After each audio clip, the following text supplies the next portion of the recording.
welcome back to ZMC Sports Podcast here on the 8th episode today. I'm Matt Wright with Zach Golden and Colin Veltri.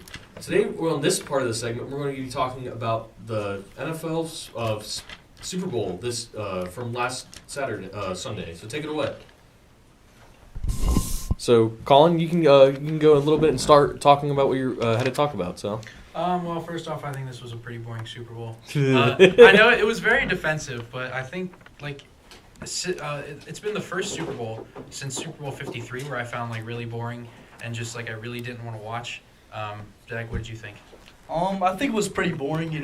It's two really good teams, obviously the Patriots and Seahawks, but it was a really defensive game until late third quarter into the fourth quarter until obviously the Seahawks won. So that's how I feel about it. So before I get to where I start feeling, I want to bring up some of the stats that I have here. So, Seahawks 29, Patriots 13. Pretty close to what I've already said that it was going to happen. I said it was going to be 30-17. I gave the Patriots a little bit too much credit, but, it still ended up exactly how I thought it was going to be, the Seahawks dominating the rest of the game. So, with Sam Darnold, he had 19 completions with 38 attempts, 1 touchdown, and his QBR rating was 78.53. Drake May, his completion, he had 27 completions with 48 attempts, 2 touchdowns with 2 interceptions, but his QBR rating was 85.55. And then the man of the hour during that time, Jason Myers, with 5 field goals attempts and completions, 2 out of 2 extra points, and total of 17 points combined the rest of the game. So with my thoughts with it, it was a very defensive game. I wouldn't necessarily say it was completely boring, except maybe the first half of it was not what I was expecting from them. But I ain't gonna lie, if you think about it, I always keep saying this with NFL in general, with any good football teams. You can have a great offense and you're going to win a couple of games with that. But you're going to have that great defenses, and that's what we kind of saw a little bit with the Seattle Seahawks defense going against the Patriots offense, and then vice versa with the other side of the ball. So I really just had to say, it was boring, but at the same time, that's what you're going to have to expect in the Super Bowl with two very great competitive teams. Yeah. But yeah, those are my thoughts on that. Before you get to what you were going to say, I have a bone to pick with the Super Bowl. Mm-hmm. Not just the game in general, but I'm really tired of seeing them play on the West Coast. Oh, yeah. I'm tired of seeing the it's always 6:30 Eastern time, but when they play on the West Coast, it'll be 3:30. From humble beginnings in 1837, so I hate seeing West Liberty University has been home to out. thousands of students. I get it's a warmer Whether climate, you're a recent high school graduate or looking to complete a college degree later in life, starting your educational career at West Liberty University indoor stadiums like the Commanders and the Titans, so we can get teams on the East Coast to host a Super Bowl and get more variety in the NFL of where they're going to host it. Well, I kind of wanted to go with that as well. It's just you want to have the warmer games where not some more people to tend to, but I kind of miss that kind of snow cold era kind of going to football. I mean that's literally it's in February. It's supposed to be cold. Yeah, it's exactly what it's going to be. So you're gonna maybe expect some cool winds or maybe a little bit of more snowy aspects. But you know what I mean? I just feel like it really. A lot of football is driving away to more being warm rather than actually what it is in February. It's cold. You're gonna have to deal with it. So just deal with it. Yeah, I mean, I feel like they're also they're playing it in the same stadiums too. Yeah. Next year, Super Bowl 61, it's gonna be back in LA. Mm-hmm. It was just there for 56. They're gonna. I think after that, they're gonna go back to Atlanta. From humble beginnings in 1837. West Liberty and then I think University 2029 it'll be back in Vegas. Don't quote Whether me on that. That's just generally speaking. I think that's what's going to happen. Speaking of the Super Bowl, how do you feel about the halftime show? After rewatching it, I don't think it was terrible. I give it a 5 out of 10. Yeah. My take with the halftime show is I feel like a lot. I won't get too much into it, but I feel like it was very blown out of proportion with it. I love the message that it had with it, even though I didn't really understand with Bad Bunny because I'm not very Spanish influenced. I'm not very fluent with my Spanish. Yeah. But I like the message that he was sending with it. Yeah. Being united, being with America or whatnot. But I won't get too much in depth with that. Overall, I mean, I liked it. It wasn't bad. I mean, it really.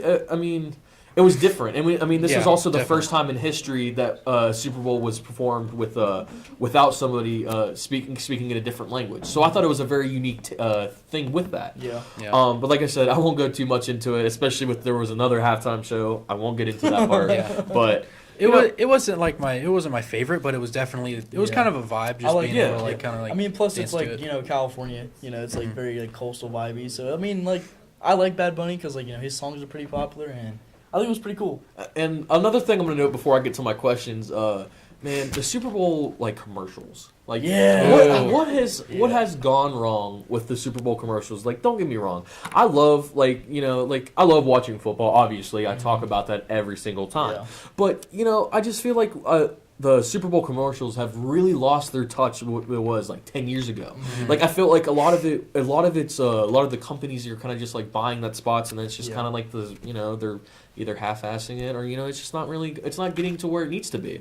So I mean, it's just like I don't know. I just kind of get I want that same feeling from Super Bowl commercials, but that's all I have to talk about Reminds me Super like Bowl the commercials for old, me. It reminds me of the old Doritos commercials from back in the day, where it's like you're playing your games or whatever. It's like I'll give you Dorito like once pigs fly. You see a pig fly, get like a Dorito and stuff. But now it's like Levi's. Yeah, Like, I used to watch the Super Bowl for the game and the commercials. Yeah. But I don't Yeah. even pay attention to the commercials anymore. I'm like, It's they've like- all just been really bad. Yeah, because now it's like AI swap, and then the Levi's commercials. Like nobody wants to see. Like, come on. Yeah. We won't go into depth on what the I understand you're commercial was, advertising but chains, but You- it's like there's come on. You guys can go watch the Levi commercial. We won't go too much in depth, Yeah. but yeah, it lost its touch for sure. It definitely did. But so I'm gonna go into my questions that I have, like to what to know from the game. Why did the Patriots really struggle during that game? And when I have the stats on there was 6 sacks during that time, 2 interceptions, and there was a fumble. So I mean, I'm not gonna discredit the Seahawks defense. The Seahawks defense is really good, and I feel like it's very underappreciated. In some aspects of it, but in the same breath, the Patriots offense, they were doing pretty well all the way through the postseason. So it kind of just got me thinking. I'm like, what really happened between like the regular season and then the postseason? It really didn't make any sense. I feel like there's some kind of disconnect, and I don't know if it's because Drake May's a young player and he has to experience more of this playoff performance before he can actually go win one. But I just really thought that this Super Bowl, I wasn't surprised with it, but I was kind of stunned with the performance that I saw from the Patriots offense. So I guess I wanted to get your guys' insight on that. Yeah, I mean, I thought this was going to be a closer game. I thought this was going to be I thought this game was going to be separated by, maybe like 3 or 4 points, maybe 5. I think the biggest factor in why the Patriots lost was the O-line. Also, just the fact that the Seahawks defense was really good. Also, like you said, Drake May, young player. I mean, this was only his second year. That's going to get in your head. Like, oh, man, I'm actually in the Super Bowl. Like, that will get in your head. I think no matter what age you are and how much experience you have, that's still going to be in your head. Like, this is the biggest game I'm playing. So I think that was a factor. Just the O-line not really stepping up. And then just the Seahawks defense really just giving it to him. Also, could be like time zones as well. You have to think about that as well, because Seattle's on the West Coast, same with the Super Bowl. New England had to fly like 8 hours over, and plus they're not used to playing on the West Coast. So I think my thing with it is it's just I guess you gotta get those jitters, those beginning game jitters, before you start getting ready to go in there, because I feel like I feel like every game you pretty much play in the NFL, it's going to be a big one. I mean, it don't matter what team you're going to go against, even if it's a team that's like 3-14 or whatnot. You know what I mean? Like it's still a big game. You can still you can't take it lightly. You got to get your head in the game or whatnot. But like you said, yeah, he is a young player, and I don't think this is not going to be his last time being in the Super Bowl. I mean, he's going to have many more opportunities, as we see with the Patriots. They're still going to be building up their team on the offseason, but you just gotta. I guess this is a learning curve for him, like a stepping block to his next journey for his career. So, but my next question is Jason Miners. Did he get snubbed for winning the finalist MVP? Because, like I said, he got 17 points out of the 29 from the Seahawks. It's absolutely crazy that they give it to Kenneth Walker. I'm not discrediting Kenneth Walker. He had a really good game, but he scored the most points, I think, during that time in that game with the 5 field goal attempts and then the 2 extra points or whatnot. I think that was tied with Jake Elliott, actually. Well, actually, he overpassed Jake Elliott when he was from last Super Bowl. So, I don't know. What are your guys' thoughts about that? I was just going to say, Jason Myers, I think, really should have deserved the MVP. When we look at Kenneth Walker, he had 27 carries, 135 yards, averaged 5 yards a carry. His longest rush was 30 yards. Not terrible stats, but I don't know if those are really MVP deserving stats. I think it's because Kenneth Walker drove so far in to help Jason Myers score the 17. And to note, like some of the other players too, you had Cooper Kupp with only 6 receptions for 61 yards, which he was the leading one for the Seahawks. And then you had Raheed Shaheed with 2 receptions, 27 yards. JSN with 4 receptions with 27 yards. And then, like I said, the person that scored the most was Jason Myers. Yeah, 5 for 5 on field goals, 2 for 2 on extra points. His longest kick was 41 yards and 17 points. Yeah. I mean, I think he should have won MVP. I think he got snubbed. I think so too. But like I said, I just think it was a very like I said, they obviously don't credit the kickers as much as they don't prioritize it. Like say the QB or running back or anything like that. Or even the wide receiver. But I feel like some type of credit should have been because he was pretty much one of the ones in Seattle that showed up a little bit to actually go get handle business. So. And then my last question, like I said, you already kind of commented on it. Boring Super Bowl or great defense? What's your kind of thoughts of that? For me, I'm always been a defensive guy, and I've always keep out there and keep looking on what's going on with the defense side of the ball. Mm-hmm. And because, like I always say it with the quote, offense, you can be really great in offense, you can score a couple of points, you can win a couple of games. But you got to have that good defense to make sure you got to stop the opposing team. So you got to, like I said, great defenses, they're going to win championships. And like with Seattle, great defense, they won the Super Bowl. That's just kind of how it has been in history. So, yeah, like you said, defense wins championships. I think they were both. It was kind of both, like really good defense and a boring Super Bowl. I'm leaning more towards it was just kind of a boring Super Bowl. I think, if Bo Nix didn't get hurt, I think the Broncos would have made it, and I think Broncos-Seahawks would have been more interesting. We all kind of know that. Yeah. Matt definitely agrees. Yes, definitely. Yeah, that's just kind of my thoughts. I think it was just boring overall. I think it was good defense because the Patriots' air raid defense is really good because that's why Sam Darnold only threw 19 for 38 and only 1 touchdown. That's why, and also, it was just Kenneth Walker because he's able to break down the Patriots' rush defense, which isn't as good as their air defense, and I think it's just a mix. I think it's a mix of both. Final thought for the Super Bowl with the whole Broncos hoping to be there. Yes, I still believe we could have been there. Do I think we would have won? Probably not. Seahawks team is very good. I'm not going to be delusional and think about that. Yeah. But I think in a world where Bo Nix didn't break his ankle, I think he had a shot to go and do the best he possibly could. But, I'm not going to harp on that too much. This obviously it's not going to be our last time going there. I think, maybe the next year or so we're going to go up there and actually hold the trophy. So before we go on, I just want to ask a quick question. Kind of back to the halftime. Who do you want to see in the halftime next year? Who I want to see? So my thing with the halftime is I love the pop artists and everything like that. I obviously don't discredit that, but I kind of like with some different type of music, either some rock aspect, maybe some country or something like that. Especially let's go back to the rock a little bit. You know what I mean? I would like to get some young artists that's very good with rock and get them out there and have a different type of taste. Don't get me wrong, everybody loves hip hop, pop, everything like that. I mean, I kind of want different music taste. Getting in there. I agree. I want some rock. I want some metal. I want Metallica. I really they're getting old. They might stop playing in a little bit. So I think getting them to perform would be really good. I get the NFL wants to keep it trendy with the rap music and the hip hop music, but I want to change in genre for a halftime show. I think we should do The Weeknd again. The Weeknd. The Weeknd was really good. The Weeknd was pretty good. That's the last one I really actually enjoyed. If it was The Weeknd. Maybe Metallica's Weekend's the opening, Metallica's the end of part of it. Maybe that could work. That could work. Or be I did enjoy Green Day's opening ceremony though. Yeah, even though it was very controversial. Yeah, it was really good. Very short. Very short too. It's a very short one. It's only 5 minutes, but well, with most openings, they don't take too much of their time. But they kind of get with the point with that. So I guess I'm just gonna ask another question that I didn't really have thought, but it just kind of popped into my head. What NFL team surprised you? Which NFL team, you had high expectations that fell short, or like which one was like that rose up to the occasion or whatnot in this season? I'll let you guys think about that. Two teams immediately I think of. Chiefs, I had high expectations for them, and I did not think they would do that bad. And then the team that really rose to the occasion, the Jaguars, they completely flipped the script. They were 4-13 last year, and then they were 13-4 this year. Mine was the Jaguars and Bears. Bears. Oh, Because Bears too, yeah. Because they're both first-year head coaches, and the Bears, even though they lost against the Rams, Rams only won by like 7 points. So it's like the Bears did really good. The Jaguars obviously 14-3, which you don't see the Jaguars doing good. That's the thing. Mine's on the AFC side. The AFC side for who rose to the occasion, like I said, the Jaguars. Jaguars, like I said, I wasn't very confident in the new hire that the head coach they have. Maybe because I didn't know too much about the head coach, so maybe that's my fault for not doing my research on how good he was.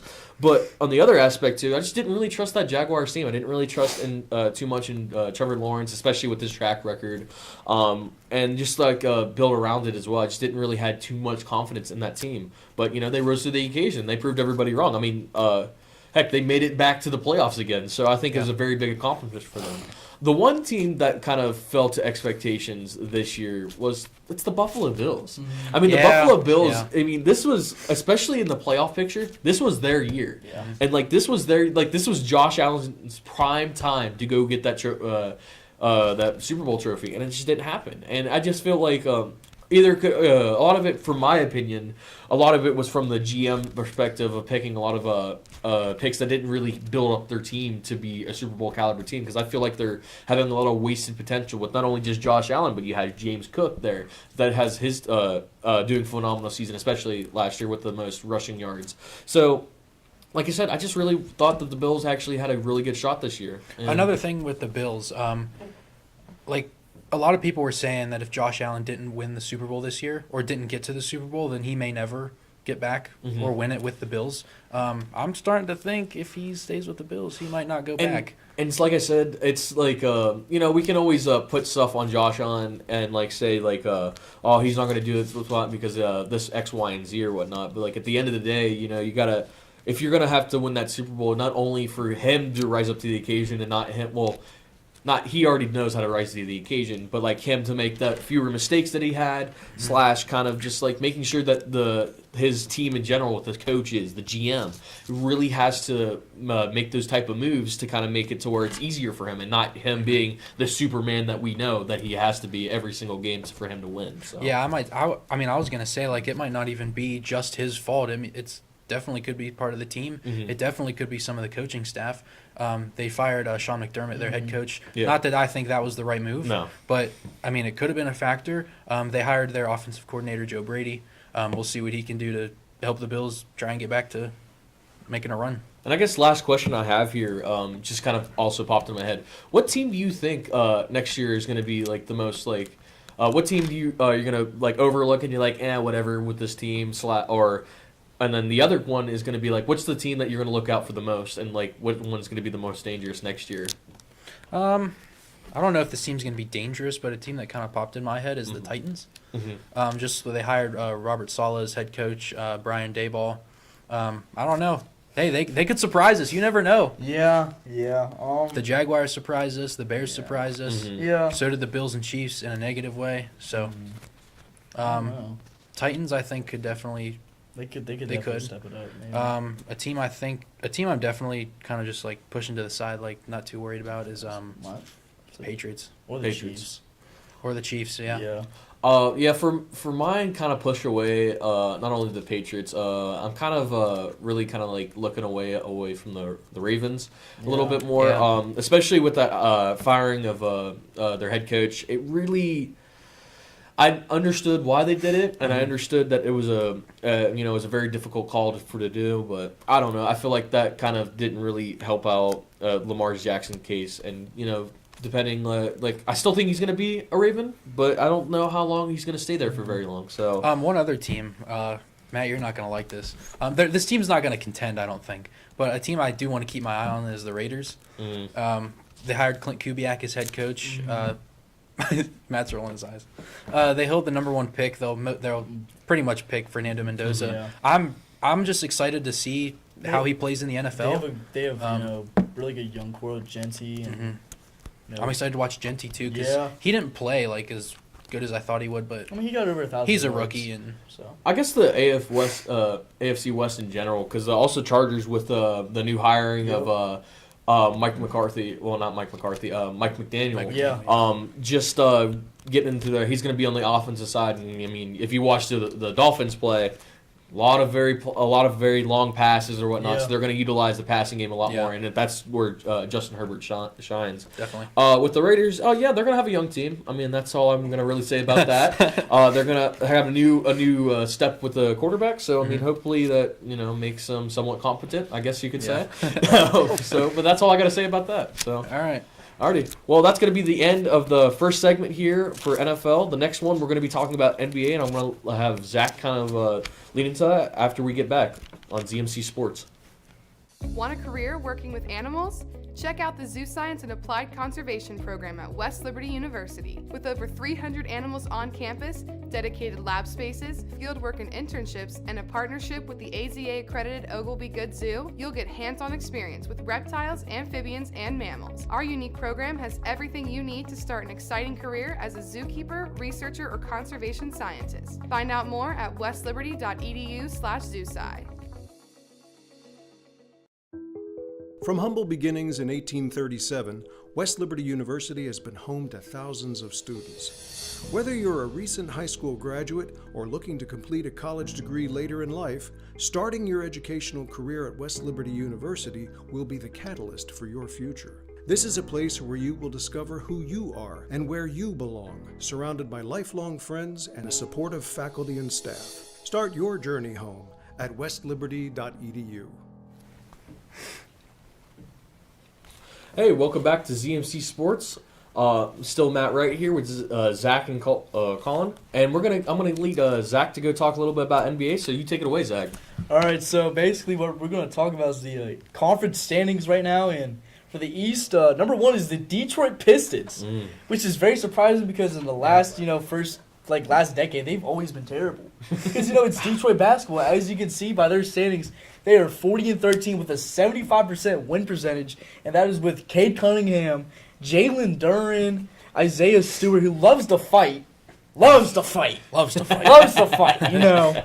their most recent altercation with the Charlotte Hornets, and Cade Cunningham, all-star. Jalen Duren, all-star. Even though he loves to fight as well for some reason. I don't know why. It's Detroit basketball. What do you expect? But with all that fighting, they're still first in the East, which is absolutely insane. And then the Boston Celtics, who are 35-19 with Jason Tatum still hurt. And they're averaging a 64% win percentage. Third is the New York Knicks, who is kind of surprising me because last year they were in the conference championship. And with this record, they don't look that good. They really don't. Even though they still have Brunson, Mikal Bridges, Mitchell Robinson, OG Anunoby, new pickups, Jose Alvarado from the Pelicans, Jeremy Sohan from the Spurs. They still have Cat.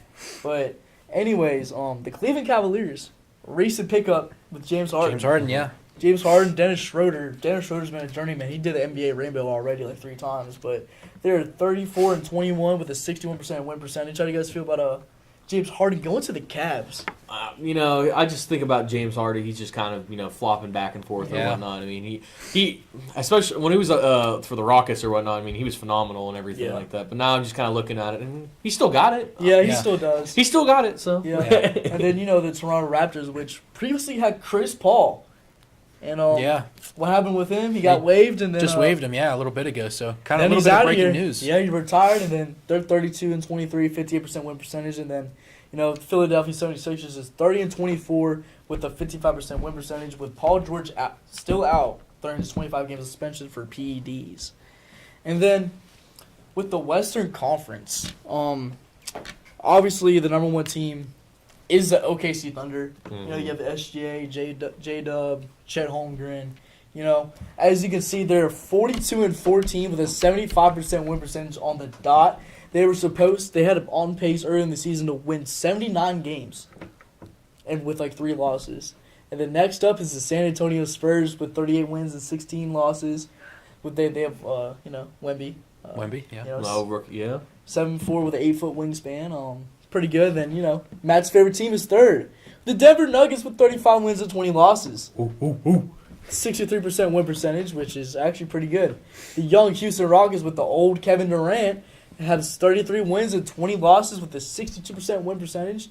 And they're probably the oldest team in the league is the LA Lakers with 42 or 43-year-old LeBron James still going crazy at his old age with 33 wins and 21 losses and a 61 win percentage. And then the Minnesota Timberwolves with 34 wins, 22 losses, and a 61% win percentage if you round that baby up. So how do we feel about, you know, the season so far? For me, I'm just, you know, still kind of, especially with the Denver Nuggets still keep going.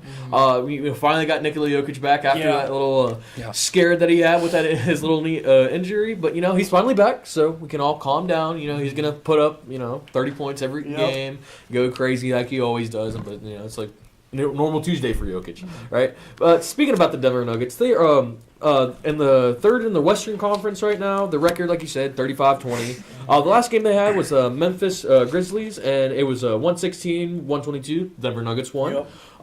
Leading points with that, we had Jokic with 26 points, and then G.G. Jackson with 21. Jokic 15 rebounds. He's the leading for rebounds, and G.G. Jackson again with the leading rebounds for 5. And assists. Still Jokic with 11. And then for Memphis, the Cam Spencer for 9. So the next game that the Nuggets are going to play is against the Clippers without Chris Paul now. And James Harden. James Harden. And it's going to be on February 18th. So that's going to be the next February game. 19th. Sorry. February 19th. Yeah, Sorry. Thursday the 19th, 10:30. Thank you for correcting. You're very welcome.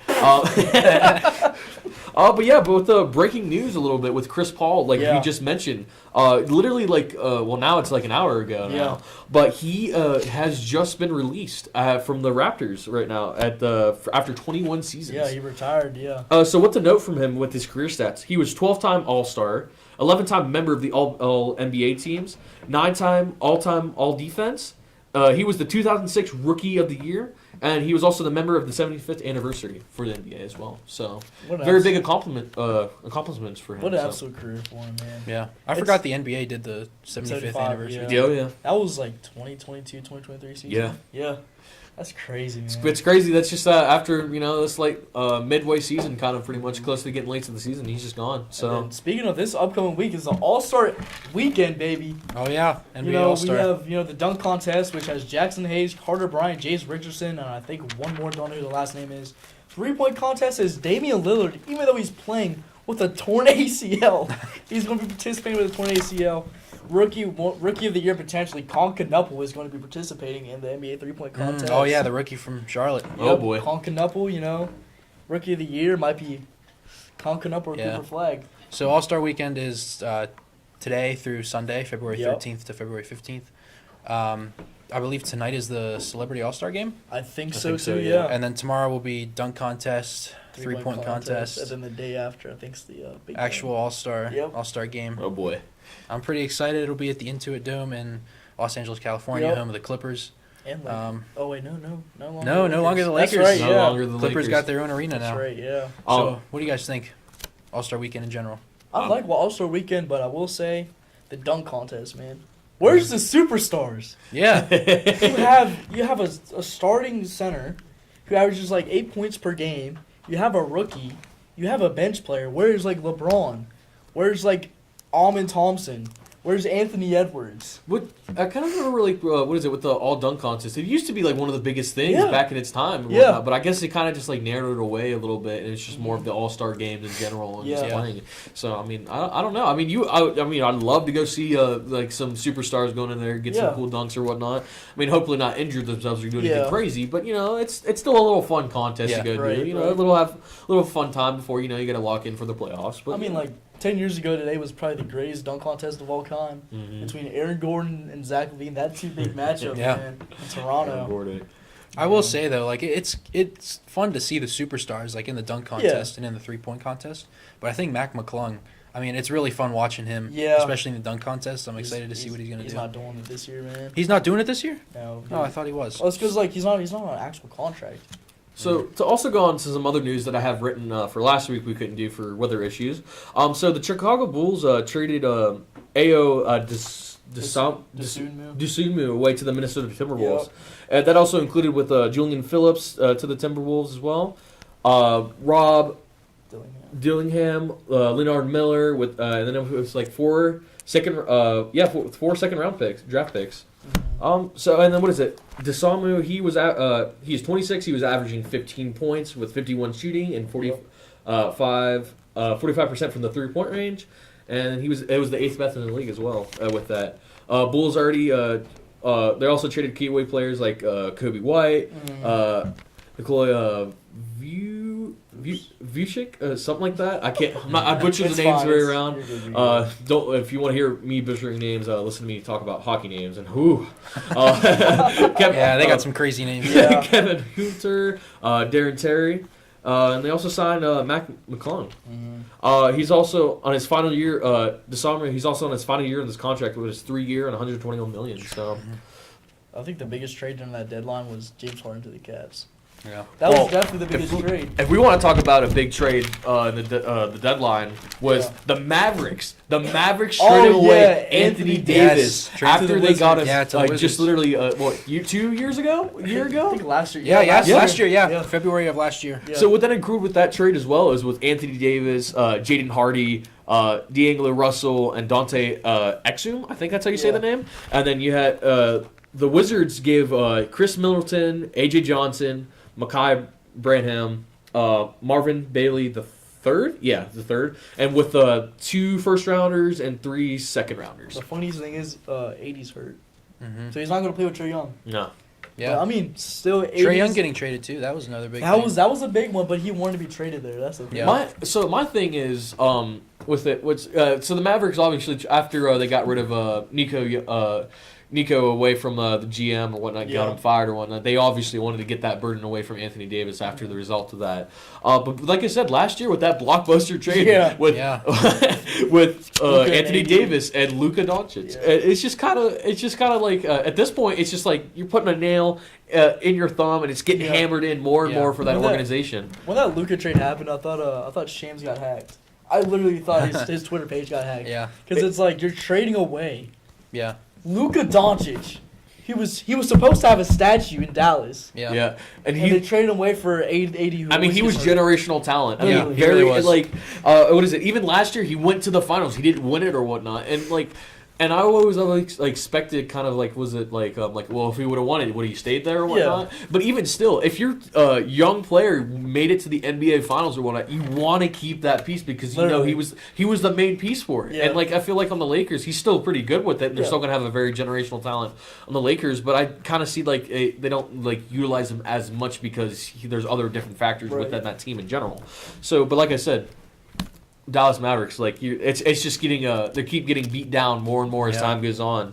But hopefully with these first rounders and second rounders, they can hopefully build off of that. Another thing, they also have Cooper Flagg now, so hopefully with that young talent that they can have, they can build up a little bit more, and hopefully, God forbid the GM trades him away or whatnot for another thing. But like I said, that was one of the most craziest trades when I was reading up on ESPN. It was a very big, it was a very eye opener. I'm like, wow, like they're now taking the fall for it now, but they're gonna have to move on from it. Probably the most random trade in last week's trade deadline was Jaren Jackson Jr. to the Jazz.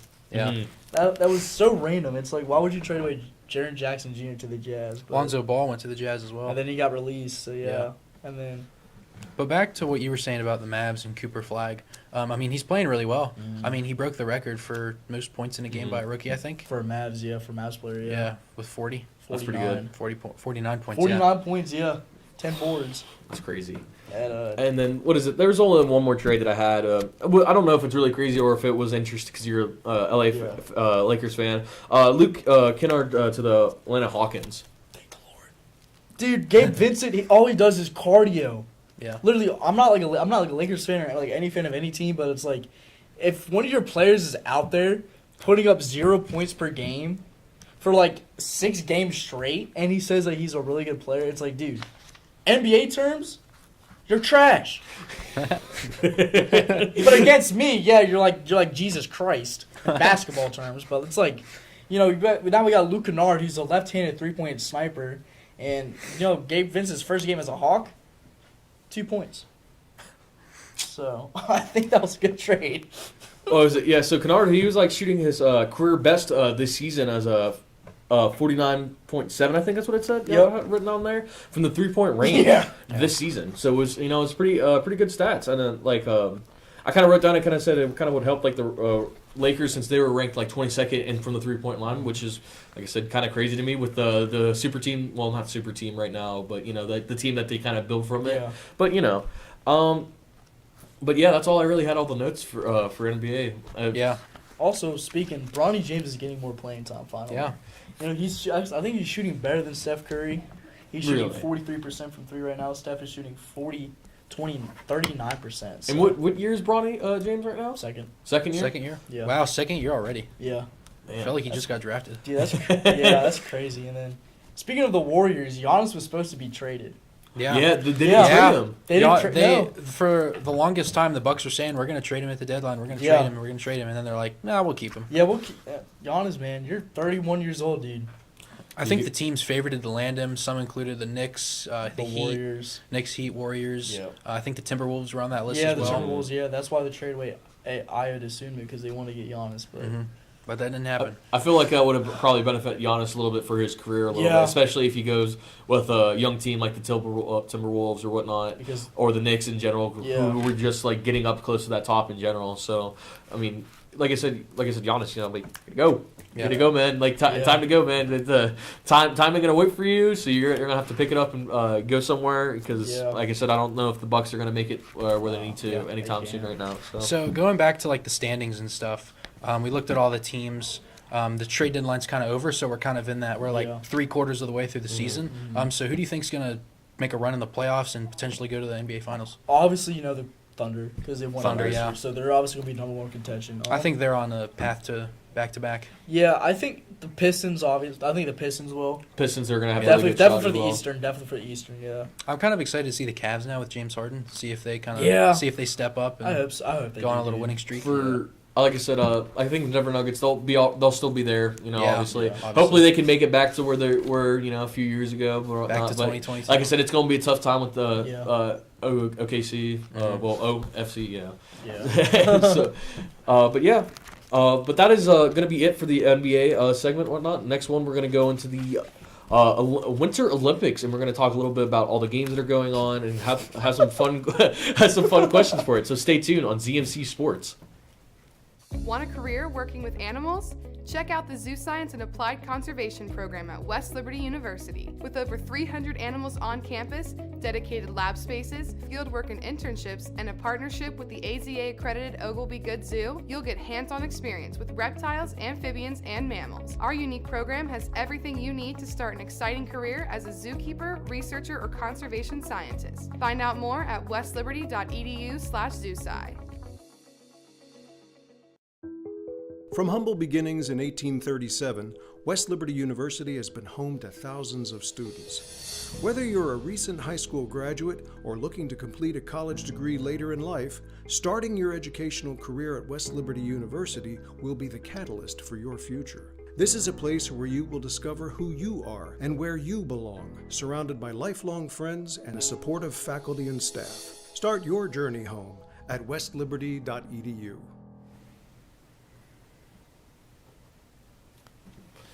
Welcome back to ZMC Sports Podcast here, and this segment is going to be the last segment for today, and we're going to be talking about the Winter Olympics. So, Colin, I'm going to let you lead into it and let you talk about what you need to talk about. So, take it away. All right, so right now going on, we got curling.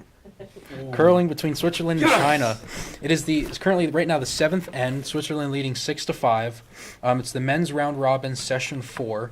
Also going on in curling is Czechia and Norway. Norway leading 5-2 in the 7th end. And then Germany and Italy both tied at 2 in the 7th end. And then Canada and Sweden. Canada trailing by 1. Sweden winning 4-1 right now, also in the 7th end. Also, skeleton is going on. I didn't even know what that was, but it kind of looks like a form of bobsledding almost. They got some snowboarding going on. The men's snowboard half pipe. Looks like that'll be going on. That might actually be over. Ice hockey for men's. In the prelim round, Group A, we have Canada and Switzerland. That'll be on about 25 minutes. Actually, 15 minutes from now. And then the U.S. will take on Italy for women's playoff quarterfinals. This is a good year for hockey at the Olympics. NHL players are back for the first time since Yes. 2014. I'm really excited that they're back, although I wish these games were a little more competitive. But I guess it's kind of hard when the majority of NHL players are from, like, the same countries. Like, if you have Canada versus Italy, obviously Canada's gonna win because there's pretty much little to no Italians in the NHL. Yes. So after that U.S.-Italy game, that is the end of the Olympic day. So with that being said, I kind of want to just run through the medals and who's kind of leading right now. All right. We have a graphic for that. We'll pull that up. Leading the Olympics in medals is Norway with 8 gold medals, 3 silvers, 7 bronze with a total of 18. Italy is second with a total of 18. 6 golds, 3 silvers, 9 bronze. And then third is the U.S., 4 golds, 7 silvers, and 3 bronze medals with a total of 14. France with 4 golds, 5 silvers, and 1 bronze with a total of 10. Germany, 4 golds, 3 silvers, and 2 bronze medals for a total of 9. Sweden with also 4 gold medals, 3 silvers, and 1 bronze with 8 total. Switzerland again with 4 gold, 1 silver, 2 bronze, 7 total. Austria with 12 total medals so far, 3 gold, 6 silvers, and 3 bronze medals. We're not patriotic enough.